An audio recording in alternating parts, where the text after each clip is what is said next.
England ഓൾറൗണ്ടറായ Chris Woakes അന്താരാഷ്ട്ര ക്രിക്കറ്റിൽ നിന്നും വിരമിക്ക പ്രഖ്യാപനം നടത്തി. സോഷ്യൽ മീഡിയ വഴിയാണ് താരം വിരമിക്ക പ്രഖ്യാപനം നടത്തിയിരിക്കുന്നത്. ഇതോടെ 15 വർഷത്തെ ക്രിക്കറ്റ് കരിയറിനാണ് 36-കാരനായ വോക്സ് അവസാനം കുറിച്ചിരിക്കുന്നത്. 2011-ലായിരുന്നു ക്രിക്കറ്റിൽ അരങ്ങേറ്റം കുറിച്ച താരം ഇംഗ്ലണ്ടിനു വേണ്ടി ക്രിക്കറ്റിന്റെ എല്ലാ ഫോർമാറ്റിൽ നിന്നുമായി 217 മത്സരങ്ങളാണ് കളിച്ചിട്ടുള്ളത്. ഈ കഴിഞ്ഞ ഇന്ത്യയും ഇംഗ്ലണ്ടും തമ്മിലുള്ള ടെസ്റ്റ് പരമ്പരയിലായിരുന്നു വോക്സ് അവസാനമായി കളിച്ചത്. ഈ ഒരു പരമ്പരയ്ക്കിടയിൽ പരിക്കുപറ്റിയ താരം ഒറ്റക്കൈകൊണ്ട് ക്രീസിൽ ബാറ്റ് ചെയ്യാൻ ഇറങ്ങിയത് ക്രിക്കറ്റ് ലോകത്തിന്റെ പ്രശംസ പിടിച്ചുപറ്റിയിരുന്നു.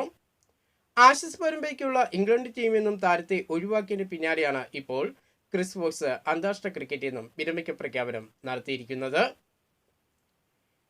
ഇന്ത്യയും വെസ്റ്റ് ഇൻഡീസും തമ്മിൽ അടുത്ത മാസം ടെസ്റ്റ് പരമ്പര ആരംഭിക്കാനിരിക്കെ വെസ്റ്റ് ഇൻഡീസ് ടീമിന് വൻ തിരിച്ചടി. ടെസ്റ്റ് പരമ്പരയിൽ നിന്നും വെസ്റ്റ് ഇൻഡീസിന്റെ പ്രധാന ബൗളറായ അൻസാരി ജോസഫ് പുറത്തായിരിക്കുകയാണ്. നടുവിനേറ്റ വേദനയെ തുടർന്നാണ് താരത്തിന് ഇന്ത്യക്കെതിരെയുള്ള 2 ടെസ്റ്റ് മത്സരങ്ങളും നഷ്ടമായിരിക്കുന്നത്.